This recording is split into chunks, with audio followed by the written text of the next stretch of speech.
saya Al-Awwalu Rizky Aulia dengan NIM 25020074063 dari kelas 2025I.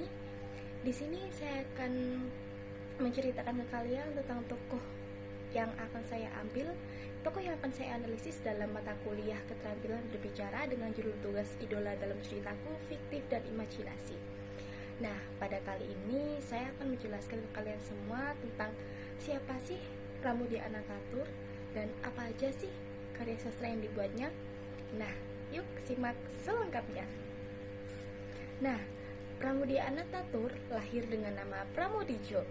Ia lahir di tanggal 6 Februari 1925. Ia lahir bertempat di Chicken Blora, dulunya dinamai dengan Hindia Belanda pada masa penjajahan, dan sekarang sudah menjadi nama yang sering kita kenal dengan Jawa Tengah. Nah, dia meninggal di tanggal 30 April 2006 pada saat beliau umur 81 tahun dan bertempat di Jakarta, Indonesia. Pekerjaan utamanya adalah menulis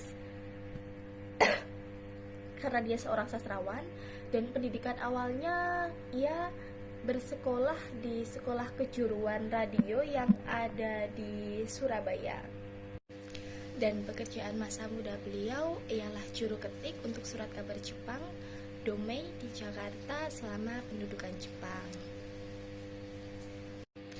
Nah, Pramoedya Anantatur yang dulunya sastrawan tentu saja banyak sekali karya-karya dan mungkin beberapa novel yang dihasilkan oleh beliau, yaitu Pramoedya Anantatur menghasilkan lebih dari 50 karya yang telah diterjemahkan ke dalam lebih dari 42 bahasa asing.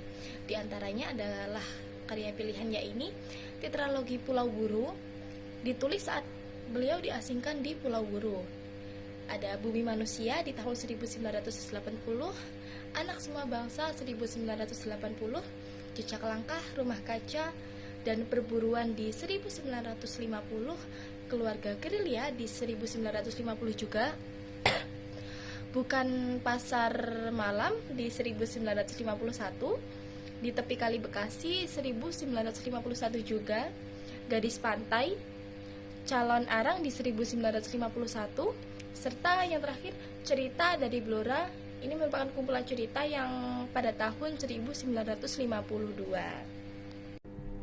Nah, beliau juga banyak memperoleh prestasi yang banyak sekali yang ia raih.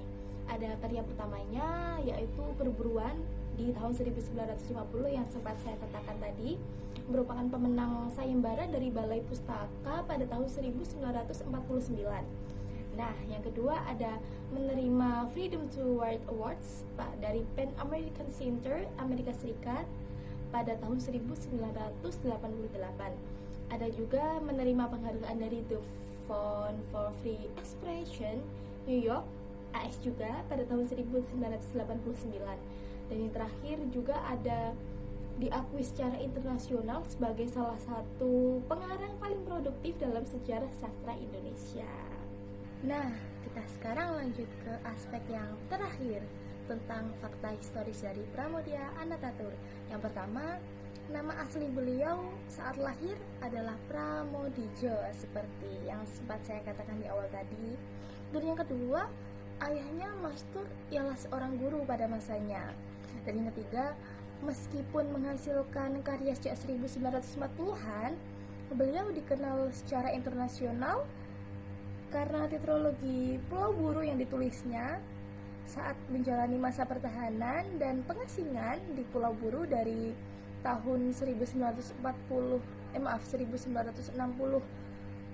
sampai dengan 1979. Lalu ada karya Perburuannya di tahun 1950, sempat dicekal oleh pemerintah karena muatan politik di dalamnya. Dan yang terakhir ada karyanya yang lain seperti 10 Kepala Nica di tahun 1946, hilang di tangan penerbit. Jadi itulah Sekian dari saya, analisis dari tokoh Pramoedya Anantatur, seorang sastrawan dari Indonesia yang telah saya analisis dari data objektifnya, karya sastra yang pernah ia buat, fakta historisnya. Sekian dari saya. Sampai jumpa di video saya selanjutnya. Terima kasih. Wassalamualaikum warahmatullahi wabarakatuh. See you.